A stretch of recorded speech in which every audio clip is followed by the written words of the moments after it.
welcome to Your Mac Life for Wednesday, the 20th day of November. Can you feel it? It's in the air.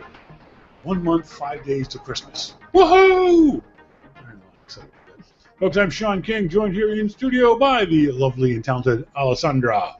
Ciao, ciao a tutti. Come va? Va bien. No, that's not right. That's the wrong language. Va bien.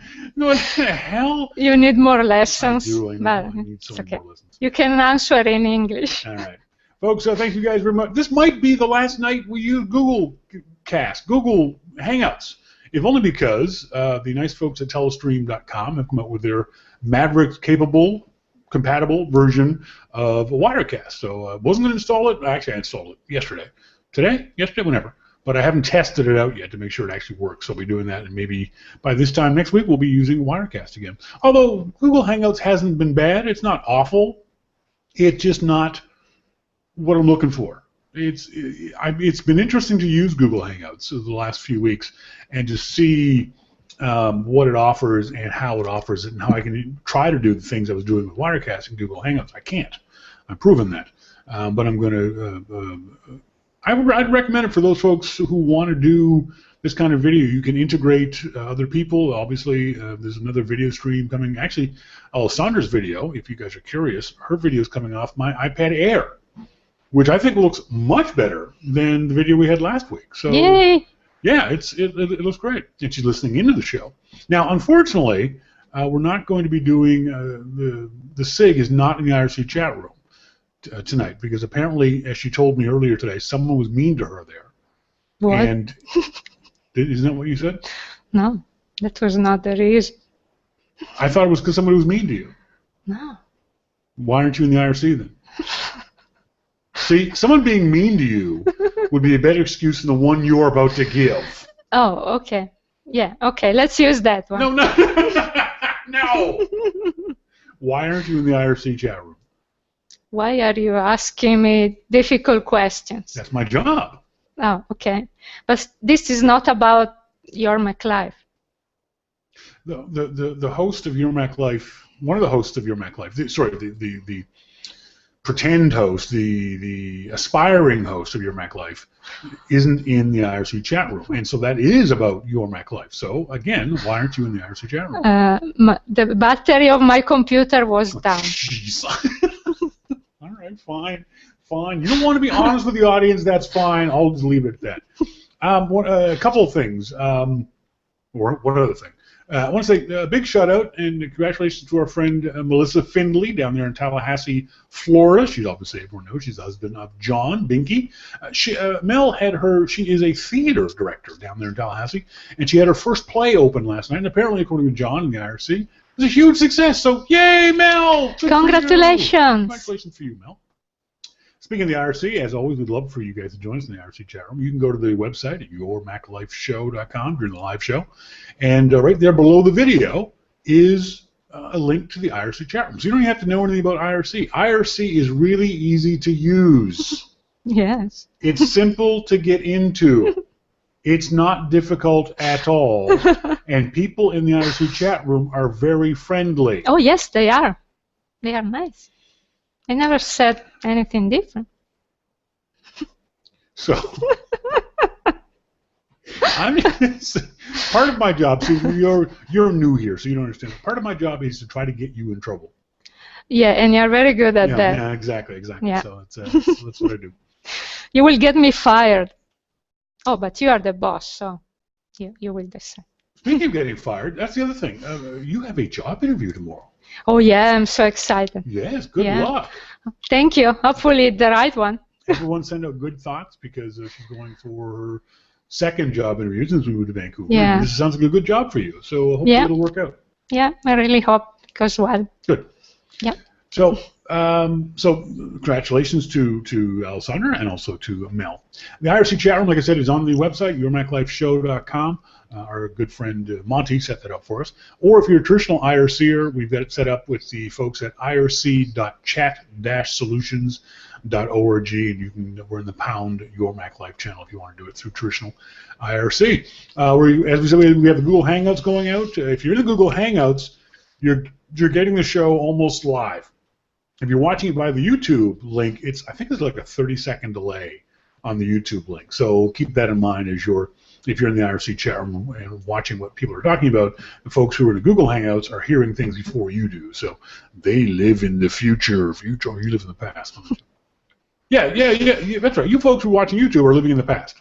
Just to let you know. So on tonight's show, we're going to be talking about, talking to our good friend Jim Dalrymple from The Loop at loopinsight.com. We're also going to be talking about coin. Onlycoin.com is the website. Now, we had folks in the IRC, when we mentioned this during the pre-show, have a bunch of comments. I want to get your comments. So either during the coin segment at 6:30 p.m. Pacific time, let me know what those comments are, or send me an email now while you're thinking about it while I'm mentioning it, Shawn at yourmaclifeshow.com. So I want to get your comments. Some of you guys made some interesting comments in the IRC before the show, and I want to get those in there. So we'll talk about coin. We'll talk about what coin is, what people expect of coin, and what may or may not happen in the future. We'll also be talking about the guys at the Apple Store.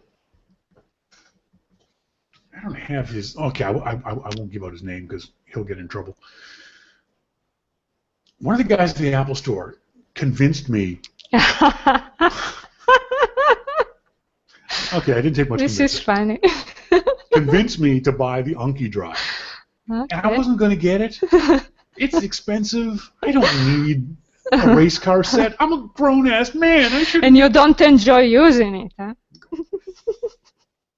Now you're trying to get me in trouble. I don't need a race car set. So I said, he mentioned it. I said, "Have you used it?" He said, "I love it." And he told me all about it. Said, cool, great. He said, and then he said, "You're a business member. You've signed up for business stuff at the Apple Store, haven't you?" So I said, "Yeah." He said, "Well, you get 15% off as a business member." I said, "Of the toy?" He said, "Yeah, of everything except stuff from Apple," which cracks me up. Okay, Apple will give you 15% if you're a business member, 15% off everything in the store except for Apple products. You dicks. So I got a case, smart cover for my iPad Air, which isn't all that smart at all. It's annoying as hell. Mm-hmm. I knew I wasn't going to like it. I'm going to take it back. And he got me, and he made me buy the AnkiDrive. Well, yes, as Binky says, the Honky Drive. No, Anki, A-N-K-I Drive. You folks in the IRC chat room were asking for the URL to the Google Hangouts, I believe. Hang on a second. Let me just see if I can't pop it up here real fast. But so then, and we'll talk more about this later, then I bring it home, and nothing went as planned. And I'll explain what I mean by that later on. But nothing went as planned. And the reason why it didn't go as planned is because we have a 12-year-old. And everything went to hell in a handbag as soon as the 12-year-old saw it. It was hilarious. Absolutely hilarious. So we'll talk about that. As I mentioned earlier, too, in the pre-show, the nice folks at DodoCase, dodocase.com, want to give a lucky Your Mac Life Show listener a customized Dodo case, a case that's just for you. You designed it. You make your own case. Go to the website at dodocase.com, D-O-D-O case.com, and there's a link to build a Dodo case.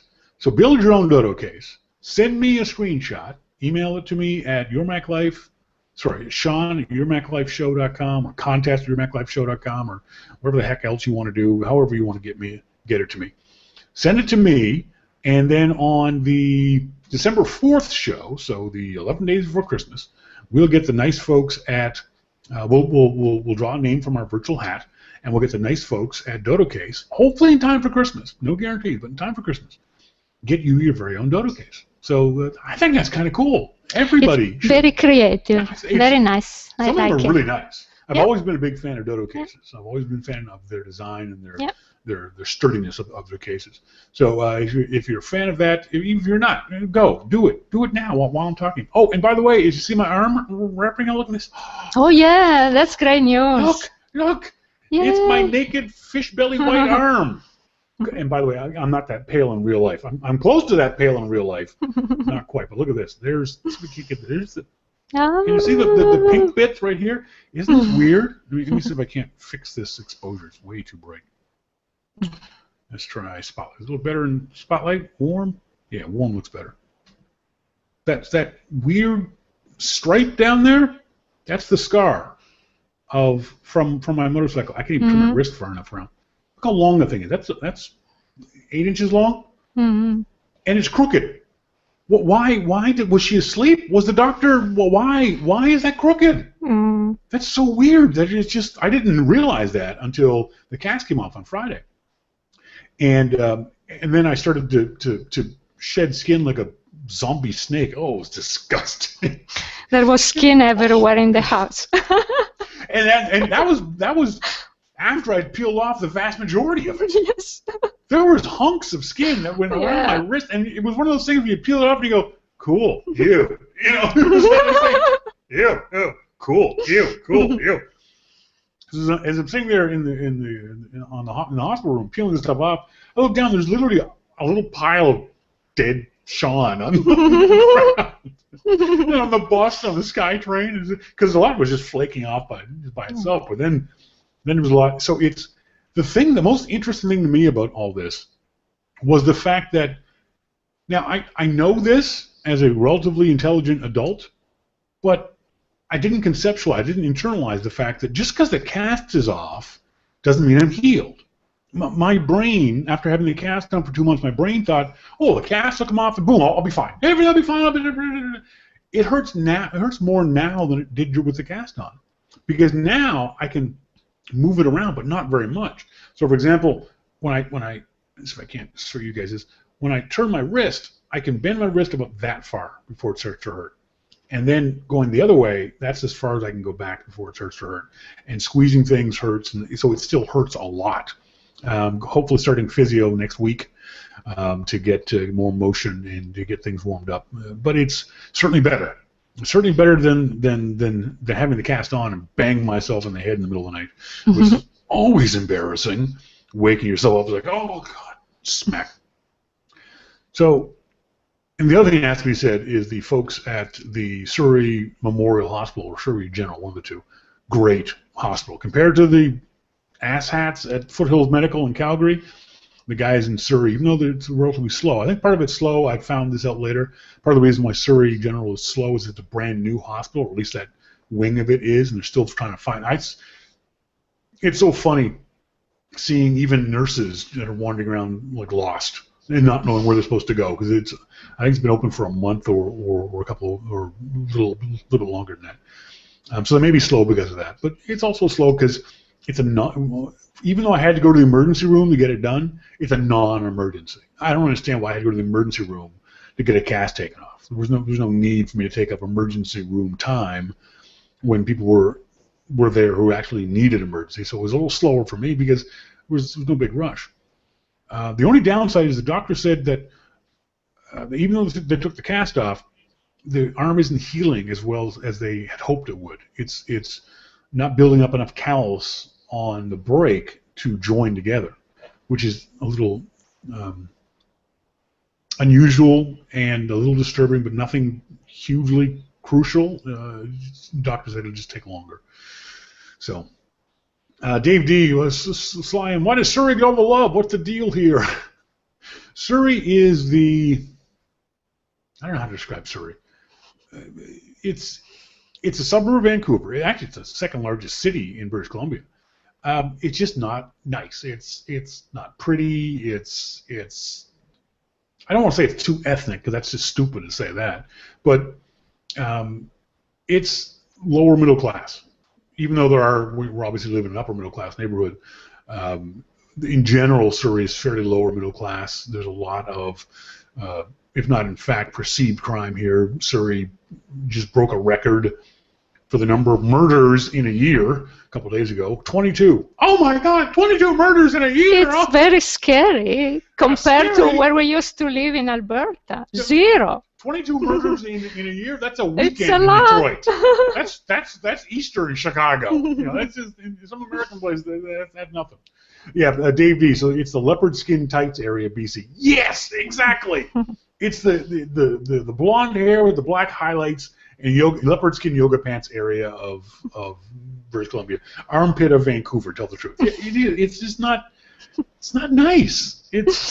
But there's nothing you can point. I mean, is there something you can point your finger to and say this is why you don't like Surrey? Because for me, a lot of it just because that's my perception of Surrey from having lived here 12 years ago, or lived in Burnaby 12 years ago. Why don't you like Surrey? You don't like I don't know. It's the feeling. I don't like it. I don't know. I miss the mountains and the snow. No. Yes, that's right. The best part of all this so far, and by best I mean funny, is Alessandra misses the mountains. Yeah. Alessandra misses the snow. And yet we go outside today, and it's a balmy 5 degrees, and she's freezing her ass off. Because and whining about it. Where we used to live in Alberta, it was very cold, yes. but very dry. So even when it was minus 30, I was going outside in flip-flops, stepping on the snow, and I was fine. I don't believe Here, you. I am freezing. It's too cold. I don't believe you that you went outside in minus 30. Yes, I was doing it. I think I have some pictures of my naked feet on the snow. I will show you. It's 3 degrees here in Surrey, which so cold, freeze. I'm using my warmest jacket, and I'm freezing. For our American friends, 3 is about 40 degrees. But it's not the temperature. That's just a number. It's the humidity. If it's the high humidity, you feel colder than it is. If it's dry, it's warm. It's minus 12 in Canmore, okay? When it was minus 12, I was always thinking it's warm because I was feeling good. Our friend Jim Dalrymple is in the IRC chat. Is in the room. Yes, I was doing it. I think I have some pictures of my naked feet on the hang on. snow. I will show you. You got feedback from Alessandra. Hang on. Yeah, but so cold fruit. Mute. There we go. Jim, you there? Hi. Jim. Hi. I gotta turn Jim's microphone on. Hang on, Jim. Profile eject. Why isn't Jim's microphone? Hi. I see your lips moving. Hi. Jim, is your microphone plugged in? Hi. Because you can hear me. Hi. This is so funny to see the look on his face of just complete utter befuddlement. He's so confused. Okay, I've gotten you a muted Jim Dalrymple. Now I'm going to unmute Jim. Hi. There's me. Hi. Jim. Hi. The video keeps bopping around. Jim, I think your microphone isn't working. Hi. Why can't I hear Jim? Okay, hang on a second, Jim. Let me see if I can't bring Maurice in here and see. Maurice? Can you hear me? Can we get audio from Maurice? Is the whole thing just screwed up? God damn it. Hi. Every goddamn week we have to go through this. Hi. Why won't this work? All right, never mind, Maurice. Still trying to get Jim on. I don't know why, Jim. I don't know why it's not. Hide for broadcast. Profile eject. Mute. You're not muted. Hi. Jim is met. So the audience can hear Jim, but I can't hear Jim. Why the hell can't I hear Jim?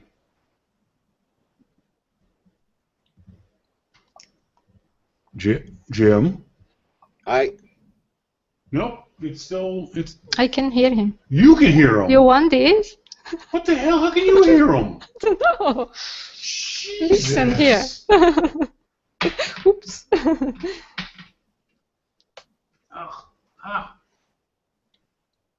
Grab this whole thing. Yeah. All right, Jim. So can you hear me now? You said you could hear Jim. Yeah. I can't hear Jim. Hi. No. Were you screwing with me the entire time? No, just now. Oh, just. Oh, really? Dude, I have enough problems just getting this thing working every week without you fucking with me. No, it was just now I was, but yeah, before that was weird. I was talking. Yeah. Obviously, everybody else could hear me. And it's really odd. I don't know. I have no idea why the hell I couldn't hear. That's just so bizarre. Yeah. Dave D says, I'm going to fix this in post. No, you know what? It's actually funnier not to. I don't understand people who do that. There's all kinds of podcasts who do that, who spend days and hours and weeks fixing stuff like this. Why? It's funny. Yeah. He says it's always better to leave that shit in. It's true. I don't mean to be funny, but you know. Yeah, that's the best kind of funny, the accidental funny. It's not even an accident. It's just me. That's even worse. Yeah, no kidding. Hey, have you been following this story about Coin? Onlycoin.com is the website. Yeah, I certainly looked at it. I mean, it looks interesting. What are your thoughts about it in general? Is it something that, let's say it was available tomorrow, would you use it? No, probably not. How come? I don't know. I guess it depends on, you know, like everything else, how widely available you're able to use this stuff. I mean, how many credit cards do you carry in your wallet right now? Well, I don't have a wallet. Okay, how many credit cards do you carry on you? 2. Yeah, I think that's part of it. I think it's going to matter how many you carry. I've got 1, therefore I have no interest in Coin. I usually only, well, I only ever use 1. I have another just in case. Yeah, the emergency one. A lot of folks have. That's it. You know, if I'm traveling and Visa is down or something, I have a MasterCard. Mm-hmm, yeah. But that's the only reason I have it. Yeah, it seems to me that Coin is trying to solve such a minor problem. The basics is people have too many credit cards in their wallet. Oh, poor frickin' babies. But is it that difficult? So let's say you've got 8, because Coin will hold up to 8 credit cards on the actual 8 credit cards? What would you have 8 credrit cards for? Some people have. I've seen people with 15. Why? Because the Americans love credit much more so than anyone else in the world. But people will have not only just a business Visa and a business MasterCard and a personal Visa and a personal MasterCard. They'll have Amex and Discover and Diner Clubs and a bunch of other cards that we never even think to use here in Canada. But I have I think a $35 limit with 10 beaver pelts and a 5-gallon drum of whale blubber. I mean, what else would you need? Exactly. That's like, and those are all for Hudson Bay. Yeah, I mean, that's a year's worth of food and shelter right there. Exactly. Brian Merrill says it's not just for credit cards, but also store cards too. So yeah, you add store cards into that kind of stuff. In the States, I had 4 different store cards. Yes, I don't have any of that stuff. Yeah. And for me, all my store cards were stored on my keychain. There were all those little tiny, little itty-bitty cards. So you just hook them on your keychain and swipe them as you needed to. So I didn't need it. But regardless of that, it still feels like a problem going in search of a solution. But then the bigger picture for me is watching the hype over this thing from, unfortunately, the media. This is not going to be available until, at the earliest, summer of 2014. And yet, the Coin guys want you to give them $50, an interest-free loan for, what, 8 months? Wasn't what everybody on Kickstarter wants? Yeah, it's true. This is a Kickstarter program, just not under Kickstarter. There's no doubt about that. But that's one reason why I don't like Kickstarters. I don't like the idea of, but the Kickstarter, I'm not giving you money ahead of time. The Kickstarter is only when it gets funded. These guys are saying, we don't have a product. We still want to take your $50 and use it to build up the infrastructure of the coin. That. What's that? That's what I should do. Yeah. We'll talk about something that you should do a little bit later. But it was so funny. I don't know if anyone followed along with the wonderful pissing match I got into with Dave Hamilton on Twitter. Dave wrote an article, Coin is disruptive, polarizing, and awesome. He's never used it. No one's ever used it. How can you call it disruptive, polarizing, and awesome if you've never used it? Oh, well. So many of our media brethren are doing exactly this. They're pimping this thing without ever using it. They have they're putting their Coin referral code out there so that they can get 10 people to sign up to Coin, and they get their coin for free. I don't like that. I do not like members of the media doing this kind of stuff without ever having used the product. Wait a minute. They have referrals? Yes. And that's fine for average people. If you get 10 people that use your referral code, every person who uses your referral code, you get $5. So if you get 10 people to use your referral code, then you get your coin for free. Okay, that's cool. But if you're a member of the media with a larger soapbox than other people, then you shouldn't be abusing that soapbox in a way that adds to your pocketbook, especially for a product you've never used, that no one's ever used. That's kind of weird. But, you know, I guess the same could be said for affiliate links and stuff like that, too. Yeah, but affiliate links are generally for products that you either bought or you know that someone else has referred you to. You know, if you say, hey, Shawn, I really like this, I'll go check it out, and they offer me a referral link, I'll think, Jim likes it, I have no problem giving a referral link to that. But no one's used Coin. And Coin isn't just another iPad stand. This is something where there's a lot of concerns about security, about safety, about usability. So for all of these issues, it strikes me as a little, I don't want to say fishy, but just sad that so many members of the media are carrying Coin's water and pimping Coin, pimping the company and the product without ever having used it. Yeah, that one's difficult. I mean, you know, I pimp guitars or music stuff sometimes. Sure. But, yeah. You know, a lot of that stuff I really like. It's almost always product that you've either used yourself or you trust the company, you know the company. Yeah. You know, if Jim Dalrymple says the latest Gibson guitar is great, I don't got to look up Gibson to find out whether they're a reputable company. Right. Right. Yeah. That's a little bit different, I guess. But I don't know. It should be interesting to see how it goes. I mean, just, you know, for me, the wrong way that. Sorry, go ahead.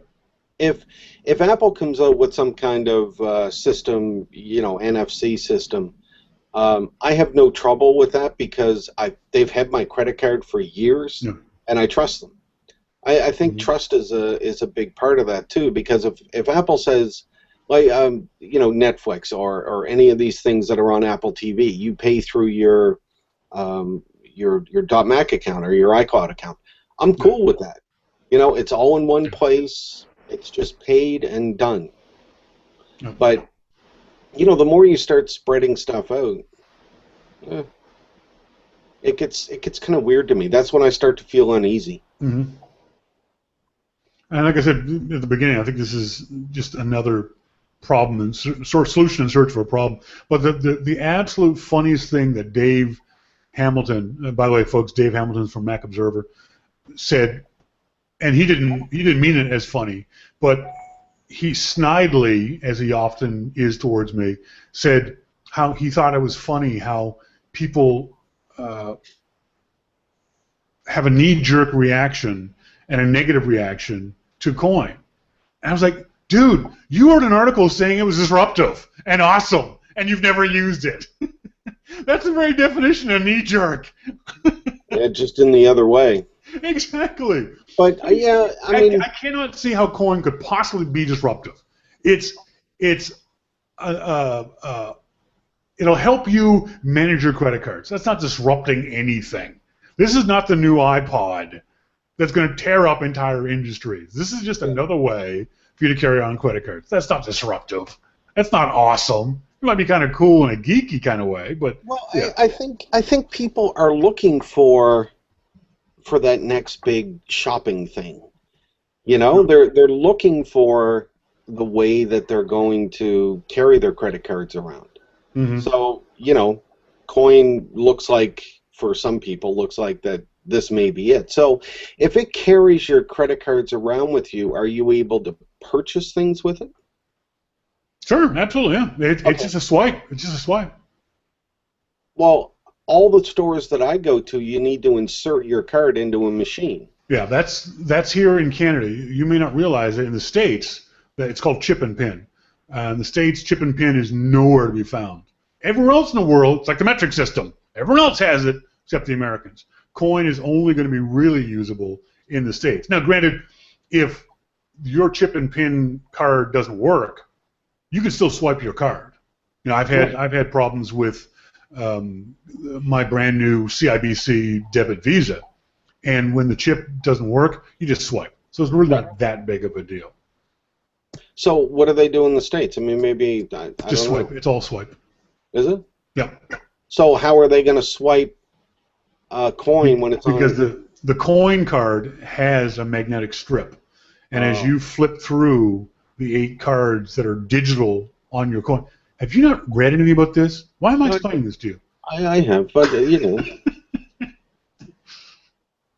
There's also some security issues. There's also some issues of whether or not the credit card companies will allow this. I don't know how the credit card companies can stop me from storing my card however I wanted to.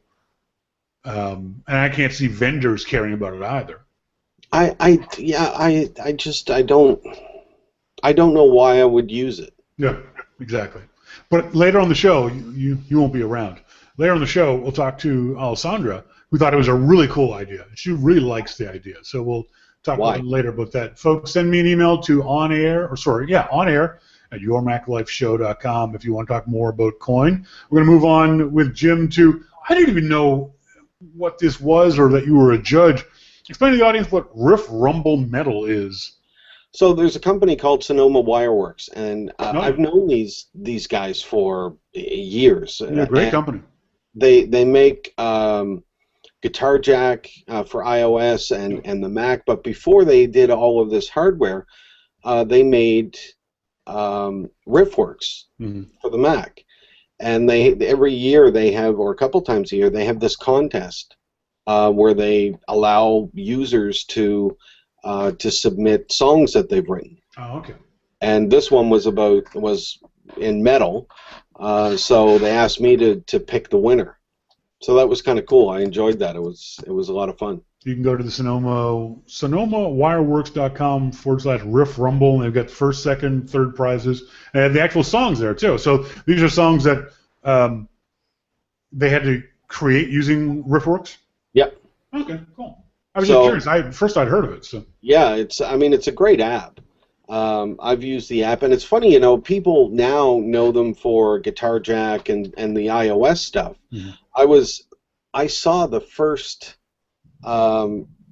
Guitar Jack at NAMM maybe 3-4 years ago. Yeah. About 3 years ago, I guess, when it was just parts. Doug was actually in his hotel room soldering pieces together to show it at NAMM. Mm-hmm. And that was the first Guitar Jack. So it's kind of funny looking back at it now that was it. Yeah. It's one of those things that's one of the reasons why you like going to the NAMM show, right? Yeah. Yeah, you get to see a lot of this stuff. So yeah, it was fascinating. Did you know, you read, and I think a lot of us did, the story, Apple's tour of the North Carolina solar farms from Kalia Fehrenbach from GigaOM. Really interesting story. Yeah. Did you know that Apple has hired local sheep to trim the grass? Yeah. According to Elmer Fudd of Apple 2.0, they've actually hired sheep. How do you hire sheep in North Carolina? I've been curious about that. You go to the unemployment office. Oh, so they're just sort of hanging around, like immigrant workers. Right. Yeah. Yeah. Further proof that Elmer Fudd can't write his way out of a paper bag. Jesus Christ. Did you see the pictures that she had in that story? Really interesting, wasn't it? 100 acres of solar panels. Yeah. It's pretty amazing. I think what I found most offensive about Elmer Fudd's story was the idiot saying, is Apple using the solar farm? Let me get the actual headline. Elmer Fudd says, is Apple using the sun to shore up a fragile consumer brand? Is that the single stupidest thing you've heard today? What brand is fragile? Well, there's one perfectly good question. The other one is, even if Apple was a fragile brand, which it fricking is not, if Apple was using the sun to shore the brand up, wouldn't it be advertising this solar farm in North Carolina? Wouldn't they, oh, I don't know, mention it somewhere and talk about it? That's odd, too. You come up with the oddest things for me. Oh, man, I have the biggest RSS feed. You just sit around being angry all day long. I really do. And I don't have a guitar to play it out on like you do. I did that this afternoon. Every time you post those links, I keep thinking, I should learn guitar. I came downstairs this afternoon and just sat here for like an hour. I should learn how to play metal, just bass, because there's only 4 strings. You know, I just boom, boom, boom, boom, boom. Because I spin. Yeah, Bicky says, "Dude, learn 3 chords and beat the fuck out of it." That's true. Yeah. Hey, it was good enough for the Clash. It should be good enough for me. That's right. But, folks, if you haven't read the story about the solar farms in North Carolina, it was a very interesting story. It was. About how, and this is not shoring up a fragile brand, but it is interesting to see how Apple is doing this so quietly. Relatively, you know, if you live in North Carolina, you know about this because local politicians want to make hay with regards to it, with jobs, and even though it doesn't create that many jobs. And it's huge. It's in massive, massive space. But Apple isn't making a big deal out of this. No. They're just simply doing it. I don't think they get enough credit from the media about that. Yeah, they've mentioned it in a keynote once in a while, but that's about it. They don't. It's not something that they. And they're building more. They're building one in Reno. Yeah. And there's something going on. What up in Seattle or Portland or something, isn't there? No, there wouldn't be a solar farm in Seattle, you moron. No, it rains all the time. Solar farm. Oh my god. Solar in Seattle would be a waste of time. Not a solar farm, like a data center or something that they're building up there. In Portland, yeah. Are those headphones too far in your ears or something? I mean. We were talking about solar farms, and then you said Portland and Seattle, so it's logical that I would think that that's what you're talking about. Unless you actually follow this industry, and you would know that there was something else going on there. Well, if you follow this industry and thought there was something else going on then, you wouldn't be Violet Blue. Did you see her latest stupidity at ZDNet? I don't read it. Apple MacBook battery exploded. Apparently, an Apple MacBook battery exploded on Violet Blue. Sadly, it didn't take her head off. Does she have pictures and stuff too? She has. She has pictures of this exploded battery, which is pretty remarkable because it ain't exploded. It's the swollen battery syndrome. I had one happen on my old 17-inch MacBook Pro. They don't explode. And this is also not a new issue or a new story. Apple said this in the past. It's happened to other companies, which Violet conveniently ignores. But she has pictures of this exploded battery. And in fact, it's just simply a swollen battery. Yes, it's a bad thing. Yes, it could be dangerous. Yes, this is at the very least inconvenient for her. But you know what you do? You walk into your local Apple store, you go, dude, you got this swollen battery. You know what they do? They give you a new one. No forms to fill out, no questions to ask. I literally walked into the store, said, look at this, and they handed me a brand new battery. How old is their computer? 5 years. Yep. There's Violet Blue for you. That's exactly the kind of thing she does. Well, now are we going to get another story from Crazy Pants at the New York Times? I think it should be your official name, Crazy Pants at the New York Times. God. It's just that woman drives me crazy, that one. Crazy Pants? Yeah. Yeah, I don't blame you. I mean, I swear to God, she must wear a tinfoil hat at night. But isn't it the same as Nick Bilton and Brian Chen? I think no. The New York Times, I would disagree. They're not as bad as Crazy Pants. But Bilton and Chen both say remarkably stupid things about Apple. The New York Times Apple coverage has really fallen off a cliff since they've hired so many of these bloggers that didn't come up with a journalistic background. These are Chen, Bilton, and Crazy Pants are all former bloggers that the Times has hired in their last 4 to 5 years. I don't mind Brian at all. I like Brian. I don't know him personally, but I do completely believe that the things that he writes. I mean, if nothing else, this whole drumbeat of his about being able to use his Kindle while taking off and landing was the stupidest thing to ever waste New York Times political capital on. Didn't see it. The whole thing, this whole drive to being able to use your electronic devices on takeoff and landing started with Chen about 8 months ago. He was the guy who really pushed for it. He actually got the FAA to look into this again because he was the New York Times. People didn't really care a whole lot beforehand. It was a minor inconvenience, but he actually turned the power of the New York Times onto the FAA, and the FAA went, all right, not that big a deal. Well, then I should thank him because I get to listen to my iPod during takeoff and landing last time. But before this happened, did you care? The last time you flew before this, did you care? It was a bit of an annoyance. It was a little annoyance. I mean, for what? Half an hour? 20 minutes? Yeah. Read a book. Why shouldn't I listen to my my stuff? You know what? One time we were taking off and I snuck my earphones in, and I was listening to a Megadeth song. No. And the beginning of the Megadeth song, Washington is Next, I think it's called. No. At the beginning of the song, you hear a plane flying and it explodes.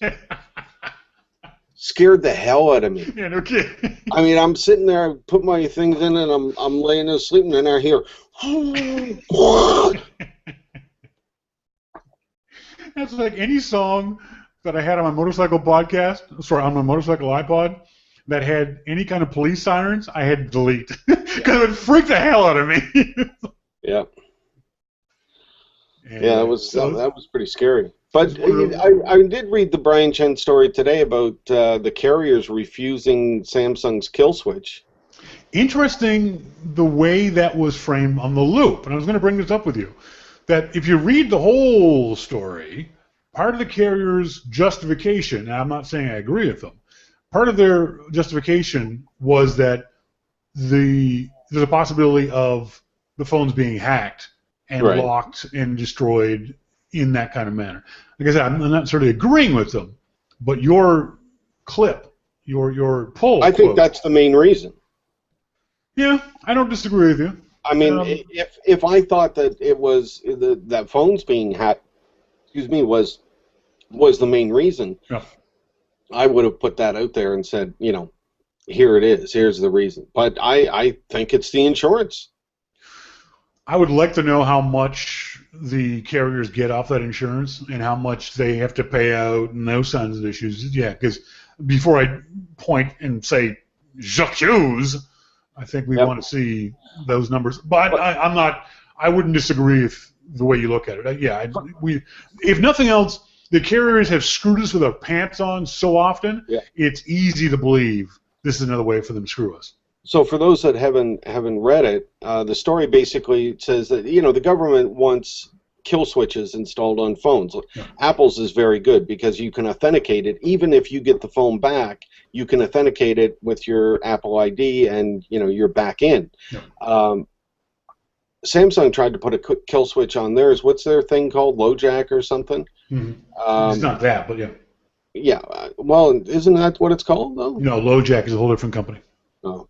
And Samsung wanted to put a kill switch on. The carriers, all of the carriers, said no. Yeah.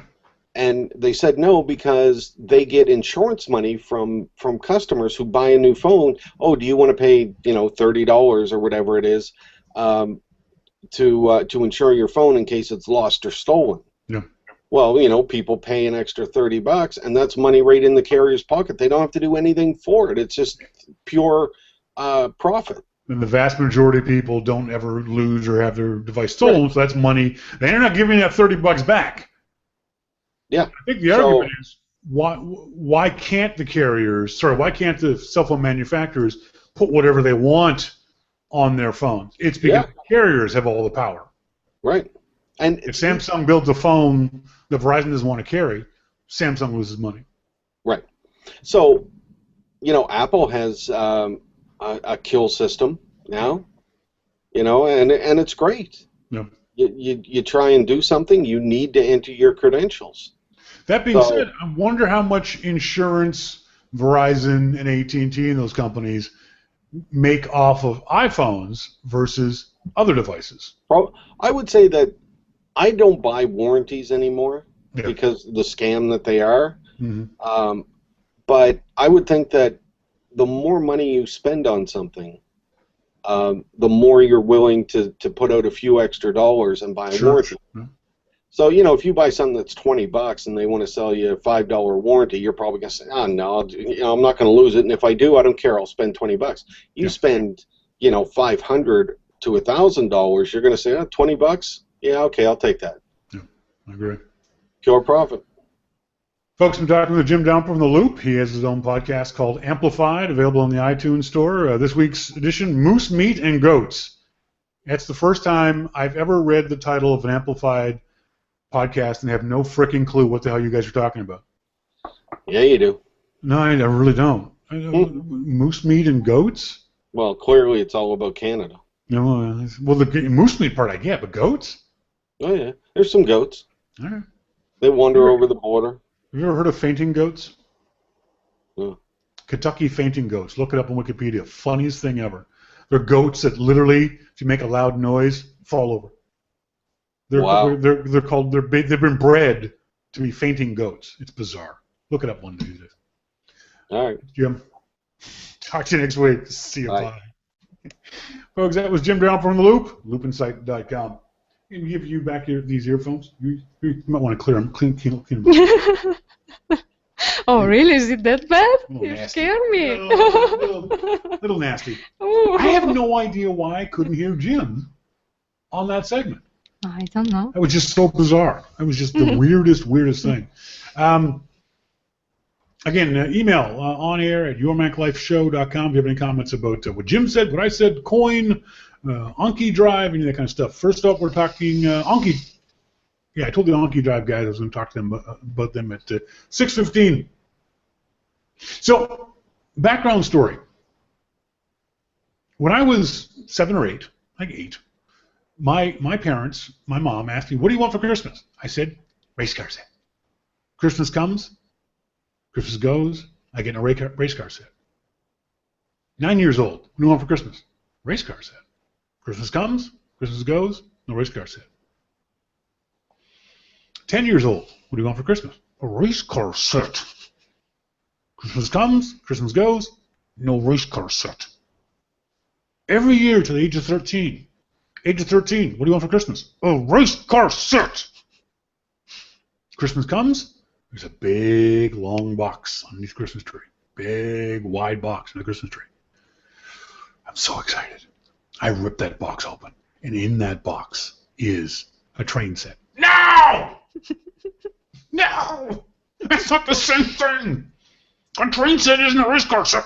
You can't move fast for the train set. Never used the train set. Never once.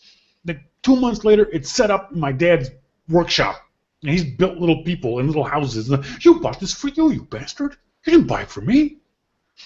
I never got a race car set. And part of the problem was that when I was 8, all you wanted was just a simple oval. Remember that race car set, guys? When you had the little trigger thing, you had 2 cars, slot track, and you pull the trigger and the cars would go fast. You pull it too fast, they'd fly off of the thing. And the wheels would get all caught up with gunk and dirt and crap.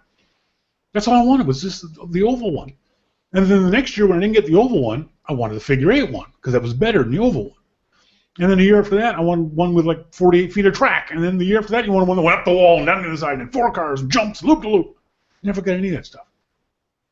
So I think that's part of why when I saw the AnkiDrive, I went, I want one of those. Because I'm like, I'm a grown-ass man. I want a race car set. I've never gotten a race car set in my life. I want a frickin' race car set. Then the price came out, $200. I'm like, oh man, I just moved, and I don't really have the money for a race car set. I'm not a kid anymore. I don't need a race car set anymore. And then I realized I'm not a kid anymore, but the little Sig is. Maybe I can use the little Sig as an excuse to get the race car set. And that's how I can mentally get it in the house. This isn't for me, it's for her. But she's a girl. Girls don't like race car sets. Damn it. All right, but she's a cool girl. She's a bit of a nerd. She's a bit of a geek. So maybe she'll help me. So I'm in the Apple Store last Friday, did my one-to-one training. Oh, God. There's another whole story about one-to-one training. I will get to that later. And, again, the genius who shall not be named told me all about this race car set, the AnkiDrive. He'd bought one. They had a demo of it in the store for the staff. Everyone loved it.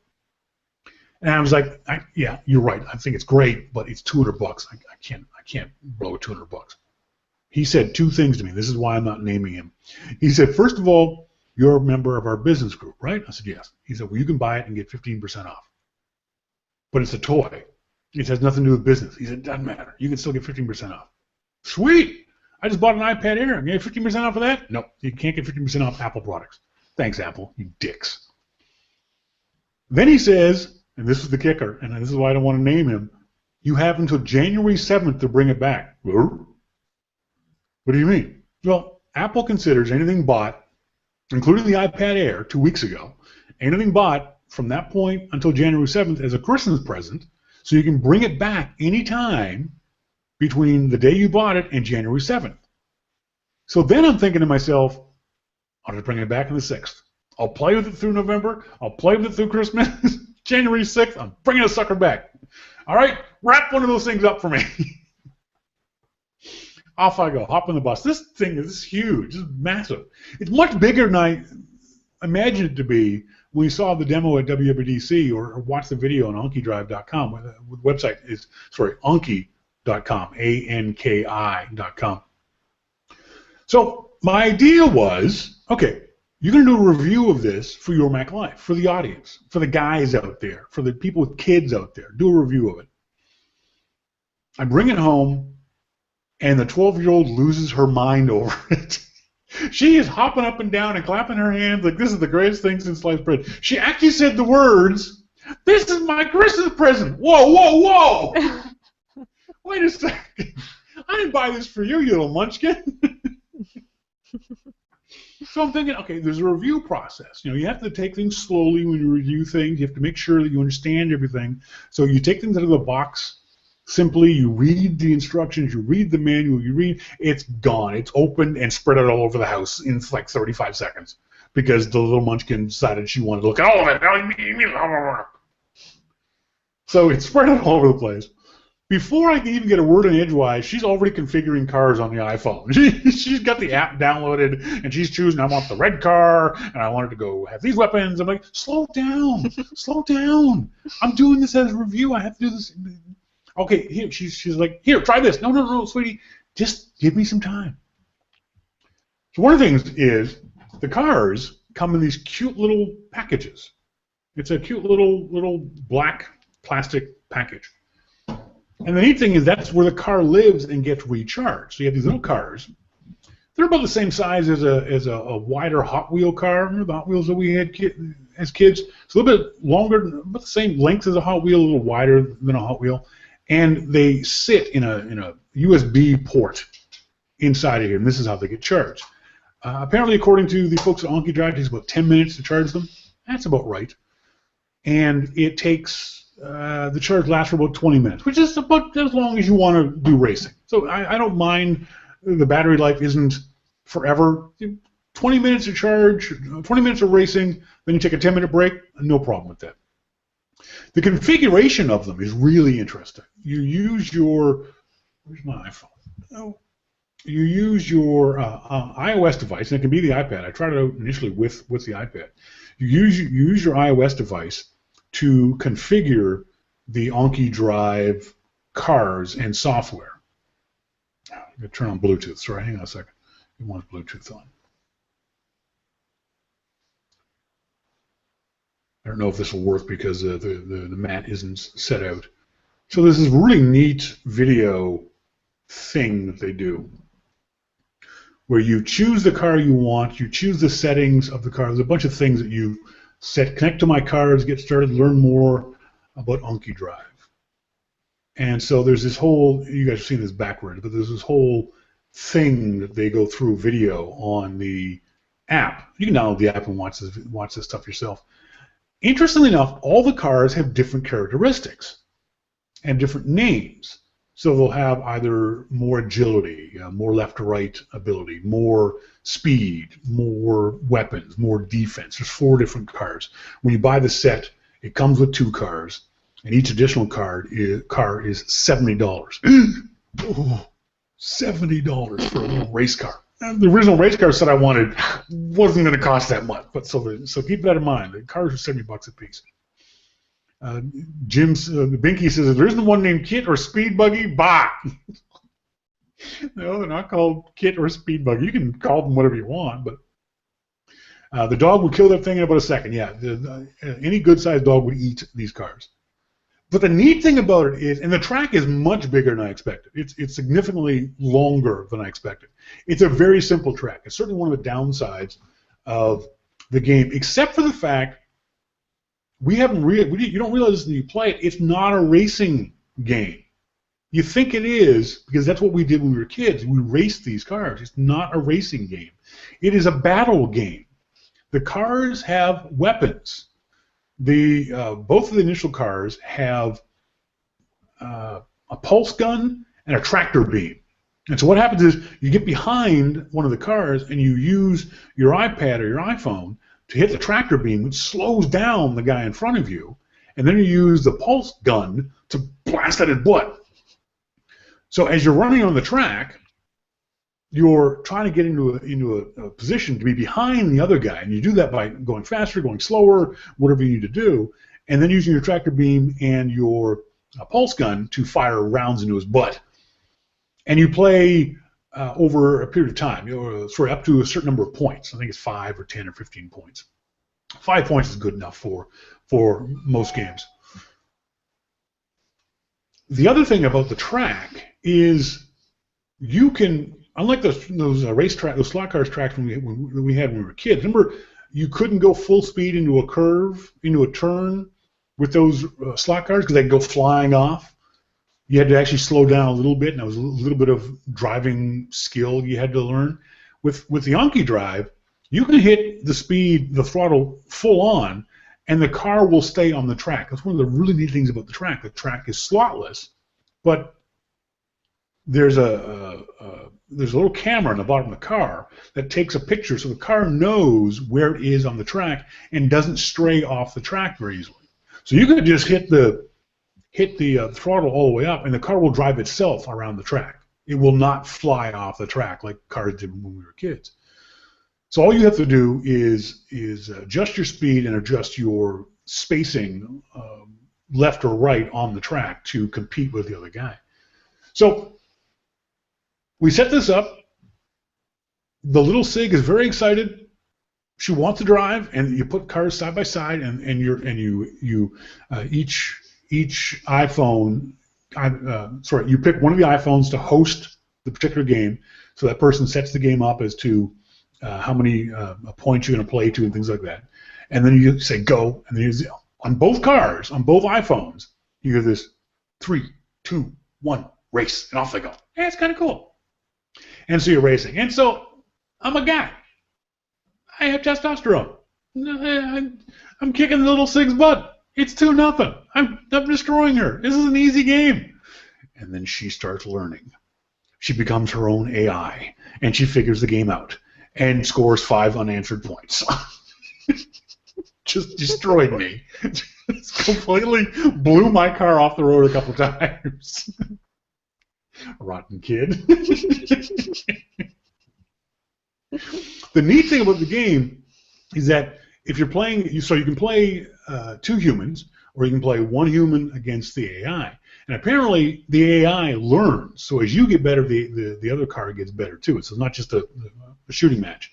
You also get points, achievement points, for racing, for winning, for scoring 5 points in a row, or winning 10 battles, usual achievement stuff. And those achievement points can then be used to upgrade your car. So you can have more agility, more speed, better guns, that kind of stuff. And the neat thing is, those achievement points follow your iPhone. So if I went to a friend's house and they had an AnkiDrive and I started using my iPhone to play, my achievement data would transfer to that car. So if I had an updated faster car, the car at my friend's house would also become faster. I can see this game being a college drinking game. Absolutely. This would be a game where you would do shots every time someone scored a point. Because what happens is when they score a point, when they've hit your car enough times, your car stops for a second or two. And that's enough. That's plenty of time to have a shot, to drink a beer, to do a shooter. Oh, yeah. This is going to be a great college drinking game.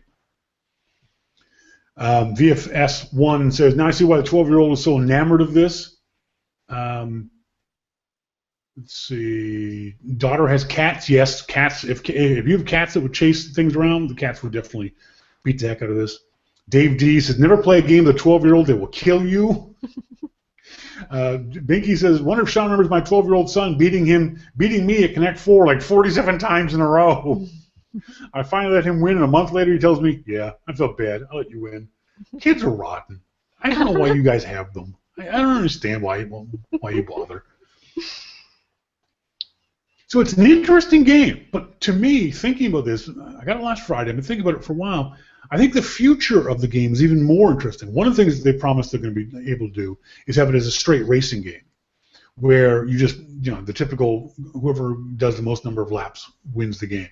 But a combination of race and battle would be kind of cool, too, in the sense that if you're racing and you get the 10 laps first, you win. So it means you want to be in the lead for the entire race. Or if it's a race battle mode, you've got to decide, do I want to go fast and get in 10 laps, or I want to stay behind the guy and fill his car full of lead and win on points. So it's going to be interesting that way.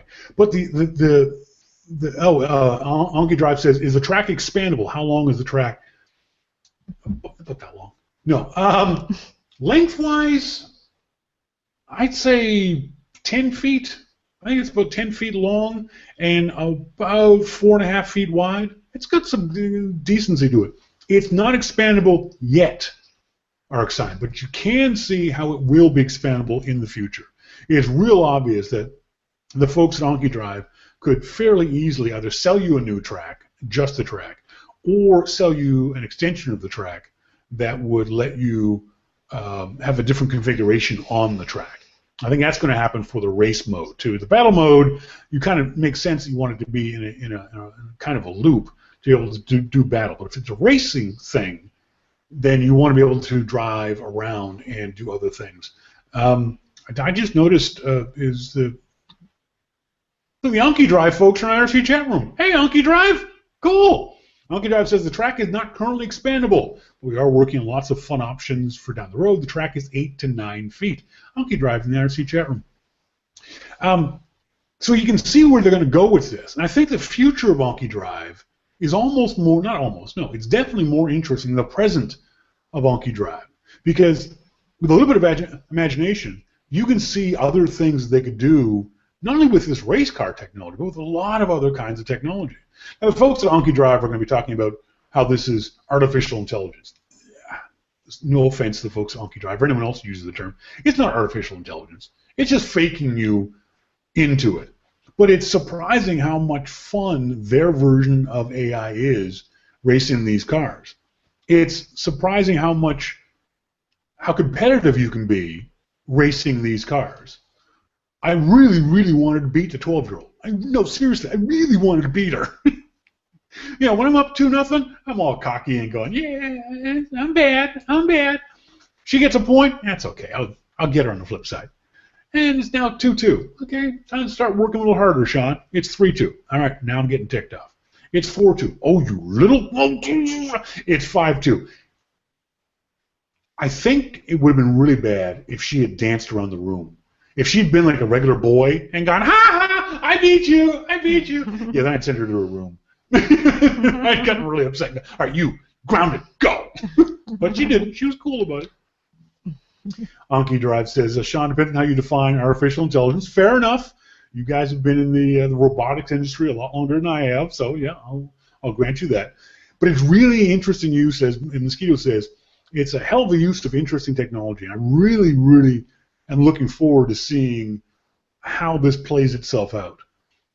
Had an interesting discussion with someone at the Apple Store, too, about the fact this was iOS only. Now, the folks at AnkiDrive will not discuss this, and I don't blame them, but they certainly had help from Apple.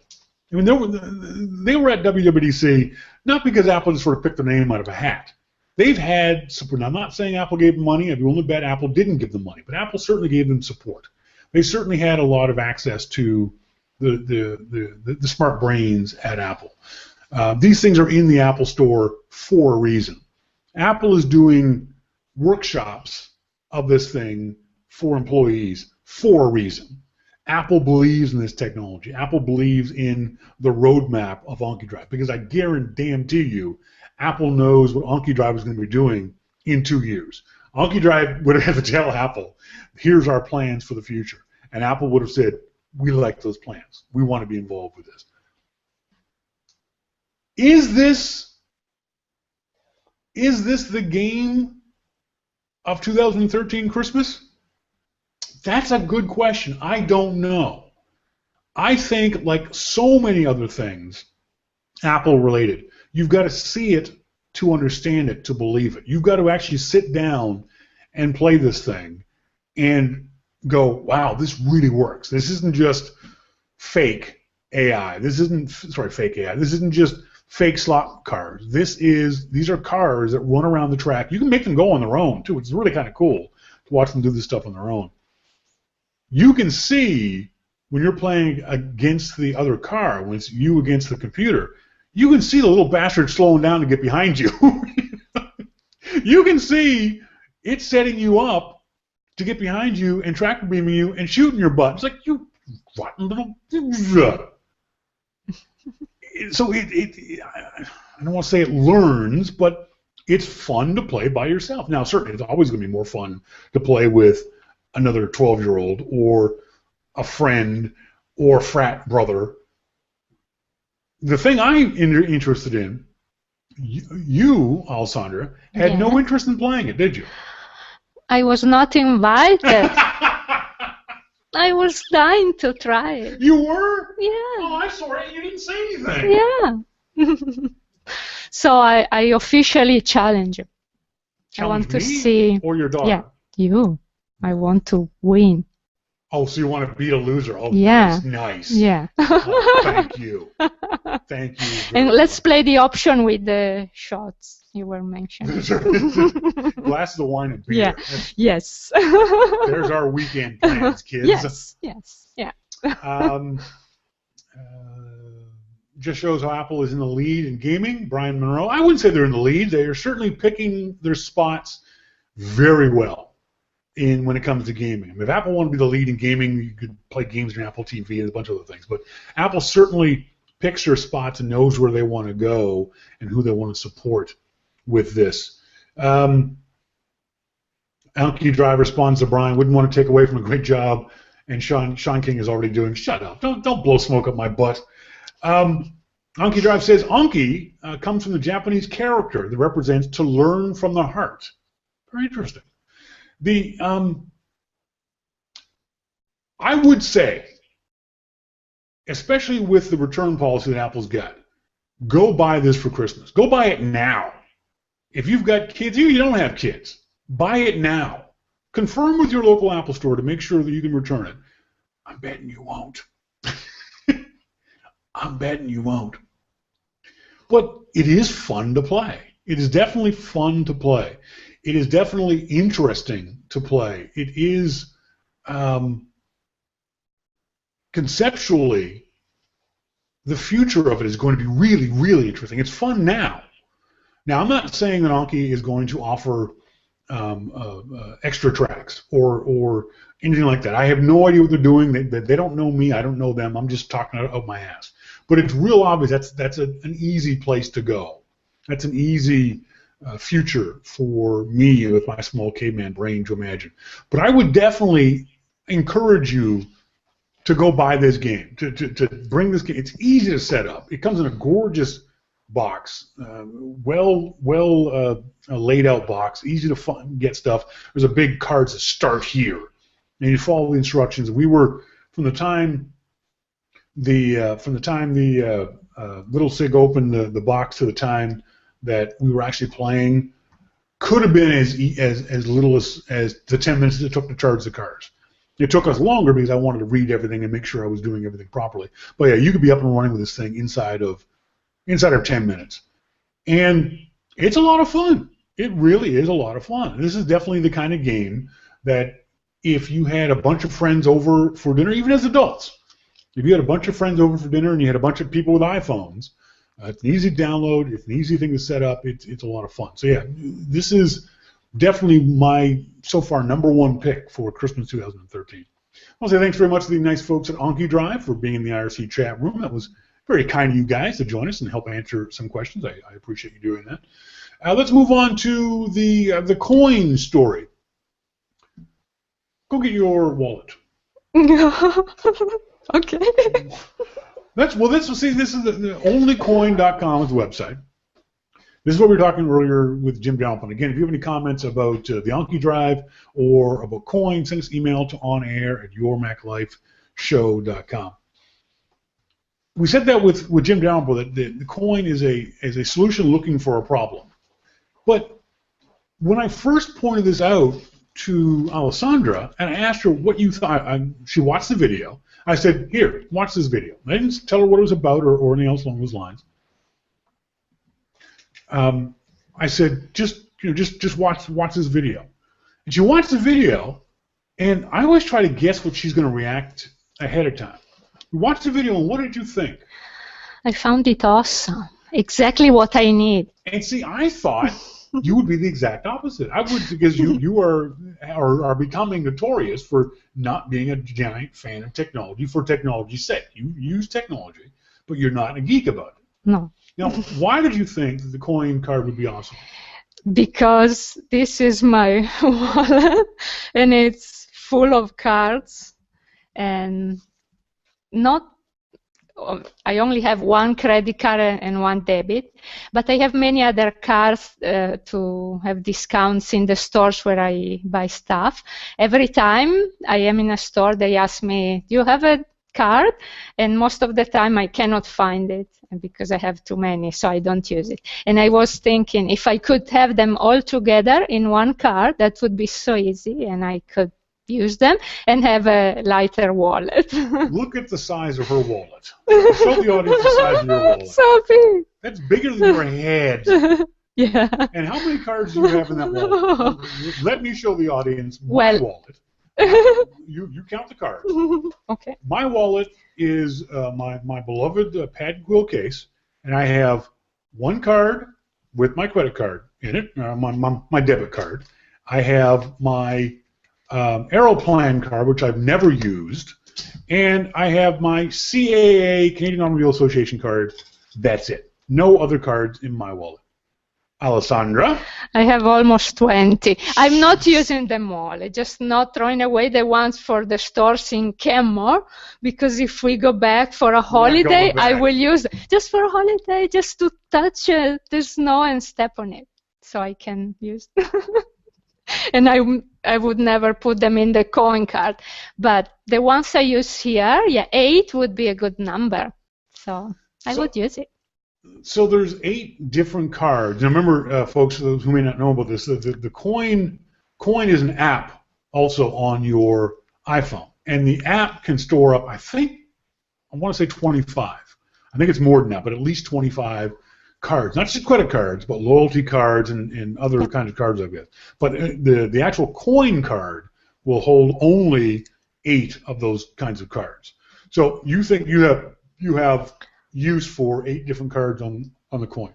Yeah, yeah, I think 8 would be a good number. I just would like to see how easy it is to select on the coin card the right one you want to use, because there is a display when you have to look for the actual card. But it's easier than looking for a card in my wallet. See, you say that, and I find that very interesting that you say that, because you've got a fairly well-organized wallet, and you always put your stuff in the exact same place. But there are so many cards, one over the other one. They all have similar colors. And sometimes I remember the position, but you know, after the accident, my memory is not that good, so I need help.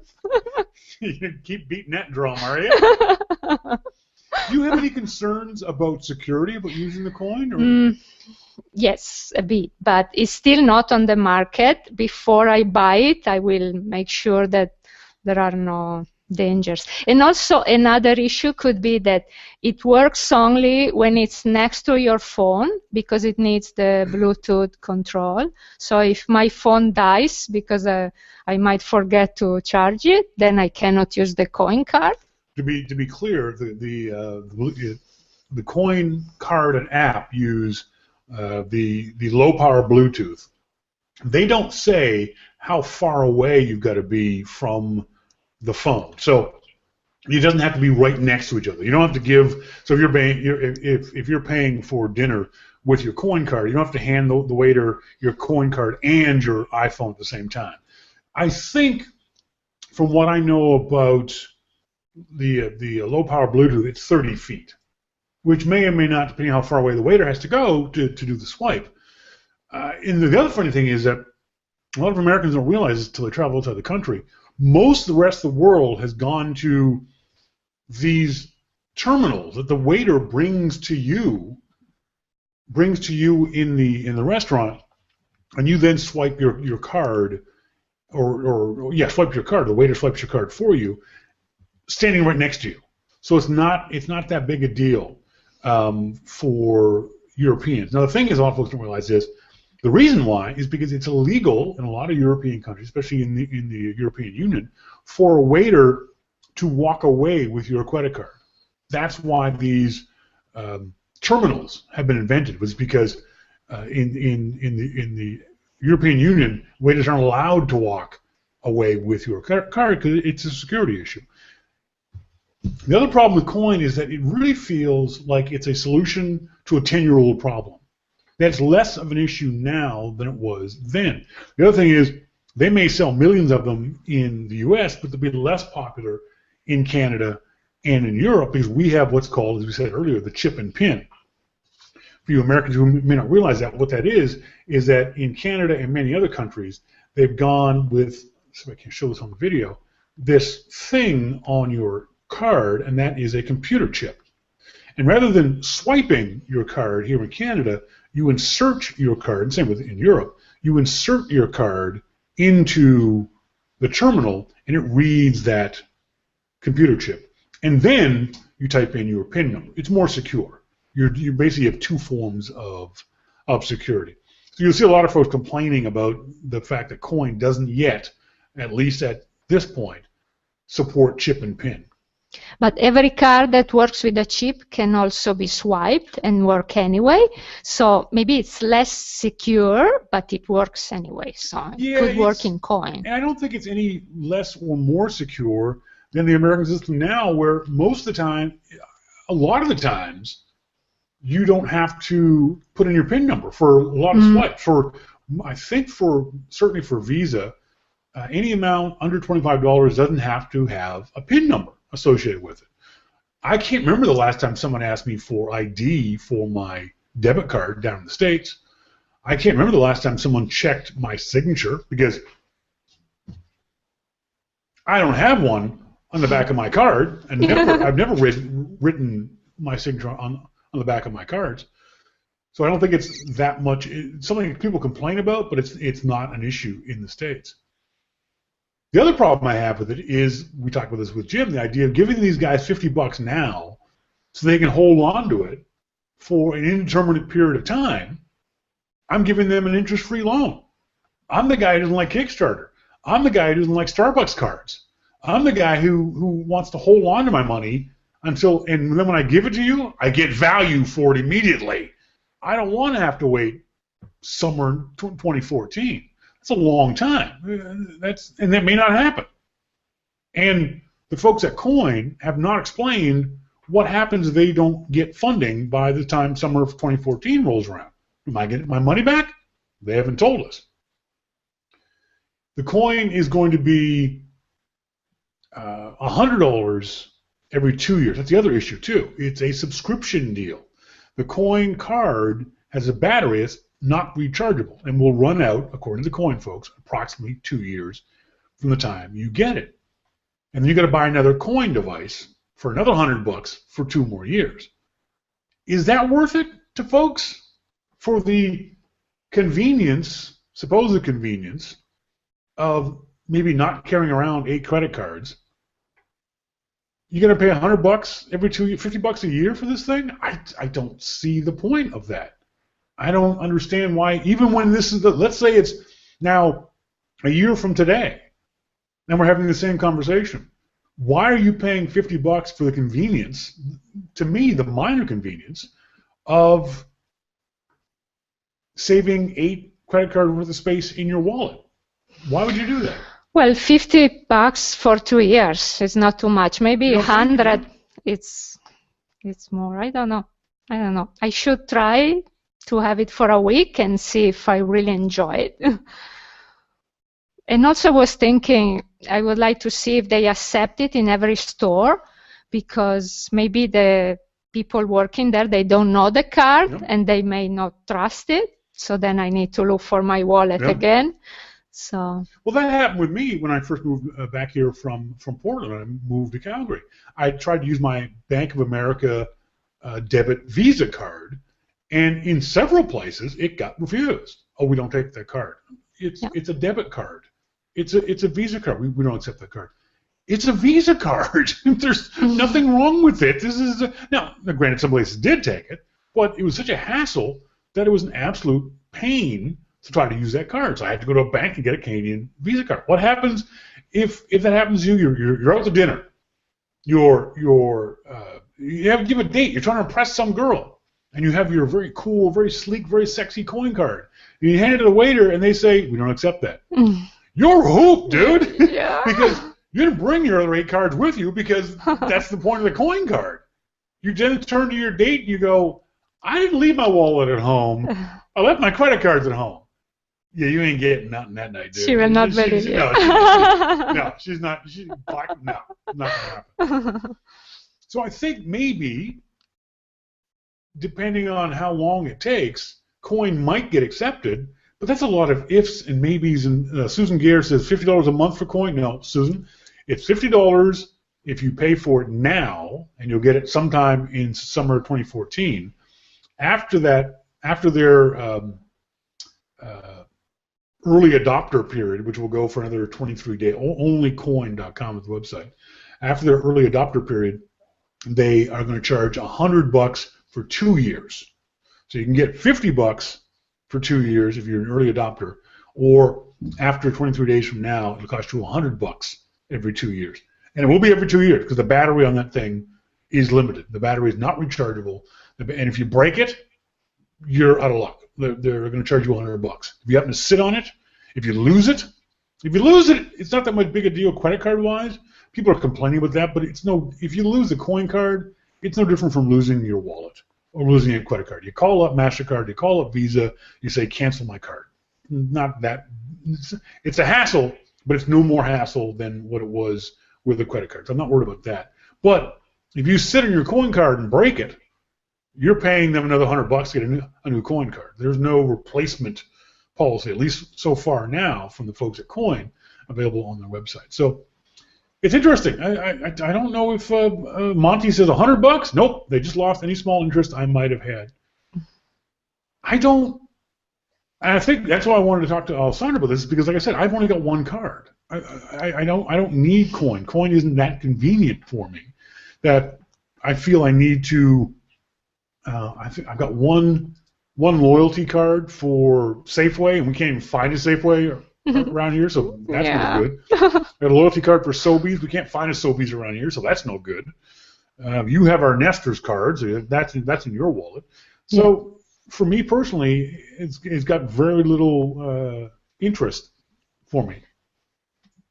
So we'll see if they give answers to all these questions. They might find a solution, and we'll think about it. I'm not paying in advance. I want to see more answers. Yeah, I do. But then the other aspect of this that I talked about with Jim Dalrymple I thought was interesting was the way the media has been hyping this thing and pimping this thing. Almost every story from a supposed journalist says, here's my referral code. And I really, really don't like that. I really don't like members of the media taking advantage of their position, especially when it comes to a device they've never used. I have no problem with referrals. I use them all the time. I'll tell you right now, folks, while you're doing your Christmas shopping, go to yourmaclifeshow.com, click on one of our Amazon links on the left-hand side. We get a bit of a kickback. Please do that. Please, I'm begging you, do that. See, that I have no problem with because I've used Amazon. I've trusted Amazon. The audience has used it. The audience has trusted it. I don't know anything about these coin guys. We don't know a thing about them. They may be the most trustworthy guys in the world. They may all have been born in the Vatican. No, that's not a good thing. I take that back. But these guys may be the best backed, best funded guys in the world, but I don't know a damn thing about them. And I don't think the media should be telling its audience, here, pay money for this thing, when the media itself hasn't even tried this, hasn't tested it, hasn't gotten the answers that are really obvious that people are asking about this kind of stuff. And then, again, my final kick in the pants was, as I said, Dave Hamilton saying that coin is disruptive, polarizing, and awesome. Yeah, you can say that a year from now, Dave. You can't say that about a product you've never used. You can't be objective about a product by calling it awesome and you've never used it. AnkiDrive, awesome. Disruptive, could be. Polarizing, not even a little bit. But awesome, hell yes. You know why I can say that Dave Hamilton, you know why I can say that the AnkiDrive is awesome? Because I've used it. Unless you've used it, it ain't awesome. The idea is awesome, but there are. And you know what? I disagree with that. I don't think the idea is awesome. I think the idea is kind of interesting, but it's not enough of a solution for me. It's not inconvenient. Even if I had, let's say I had 10 credit cards. Say I was, dear God, say I was lucky enough to have 10 credit cards. It means I'd have a bigger wallet. But that being the case, it really wouldn't be that big of an issue for me to pull out my wallet and find that particular MasterCard I wanted to use. It's to me, it's a geek. I've lost the word. Just something that geeks would like. Geeks think it would be kind of cool to pull this one piece of plastic out and just give it a little spin and go, there you go, man. No one's going to care. Arcsign says, the only loyalty card I use is Rite Aid, but only because they asked me to use my phone number to access the discount, and I never get junk calls from them. Dave D, it's a geekgasm. That's right. Dave D also says, coin could be the Russian mafia. He's right.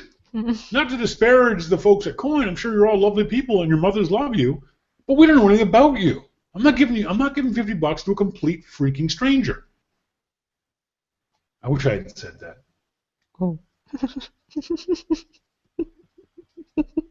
You know why I wish I hadn't said that? Why? Because I just realized, if you follow me on Twitter, you'll realize that I gave $75 to a complete freaking stranger. Let me find this. I've said before many times on the show, I hate Kickstarter. Hate Kickstarter. One of the reasons why is exactly this, because I don't like giving money away for these kind of projects. But to be absolutely fair and honest with the audience, I backed a Kickstarter project. I'm trying to find the URL. Here we go. I backed the Kickstarter project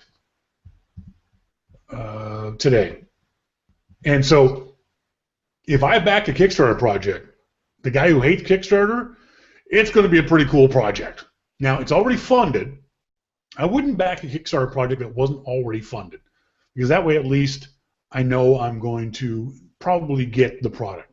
The other thing about Kickstarter is different from Coin is that if Coin doesn't get funded, Coin doesn't tell us what's going to happen with the money. Now, it can be assumed that they'll give it back, but it's not guaranteed, considering they've said they're going to use that money to develop the coin. But if it doesn't get developed, and they spent X numbers of dollars, maybe it's not getting back. But this Kickstarter project is a flux flap. And it's a really cool, really interesting iPad case. And I love, those folks remember my iPad case had a grip stand from the folks at OWC. And I've been looking for a replacement. The grip stand isn't available for the iPad Air yet, according to a little birdie who told me. So I've been looking for other iPad stands. The Apple one is awful, by the way. The Smart case sucks. Maybe the 4-flap one was better, but the 3-flap one, I shouldn't have to work at getting the Smart case to stand up. It just annoys me. But this flux flap thing is a magnetic case that the base of it is a series of magnets, so you can angle your iPad any way you want. I hate those cases where there's only like 1 or 2 spots to get the angle to put the angle on properly, because there's glare or you're sitting in a different position or those kinds of things. So this one, the flux flap, because of the magnets on it, you can angle it in a whole bunch of different ways and in small increments. So I really like the flux flap. But the thing is, the flux flap, if they don't go, if they didn't make their funding money, I'm not paying them with anything. Until this project is over, no money comes out of my account. So I worry less about these kinds of Kickstarters than I would about coin. ArcSign says, Shawn, did you back the charging outlet thing? No, I didn't. I did because, again, that's how much I hate Kickstarter projects. I didn't even back the guy I interviewed with. And I thought his was a cool thing. So, yeah, so that's how much I like this flux flap. I don't even like Kickstarter, and yet I back this one. So I'm not saying you guys should back it. I'm not intimating that at all. If you want to, go ahead. I don't care one way or the other. Like I said, they're getting their funding anyway, so I'll probably get the product regardless. That's it, folks. Thank you guys very much for joining us. Don't forget, the nice folks at Dodo Case, dodocase.com, want to give you your very own customized, by you, Dodo Case. Go to the website at dodocase.com and click on the Build a Dodo Case button, customize your case, send me a screenshot of said customization, and on December 4th, I will draw a name out of the cute Italian girl over there. We'll draw a name out of our virtual hat, yes, and you'll get a chance to win your very own Dodo Case, hopefully in time for Christmas. They'll get those out to you guys. So, again, dodocase.com, build the Dodo Case, send me a screenshot to Shawn at yourmaclifeshow.com or on air at yourmaclifeshow.com or contest at yourmaclifeshow.com or any other frickin' place you want to send us information. Is that it? Do we have anything else? We're good? Yes. Yes? There was something else? No, we are good. Yes? No, we're good? Yes, we're good. We are done. There's no more to talk about. So confused. What was the question? I'm not sure. I honestly have no clue what the hell the question was. All these people in the chat room. Oh, geez. Folks were in the chat room and I completely missed them in the IRC. Folks, until next week, thank you guys very much, as always, for joining us. I've been Shawn King. And this was Alessandra. And you've been listening to Your Mac Life. Appreciate you guys being here, folks. Thank you. See ya. Ciao.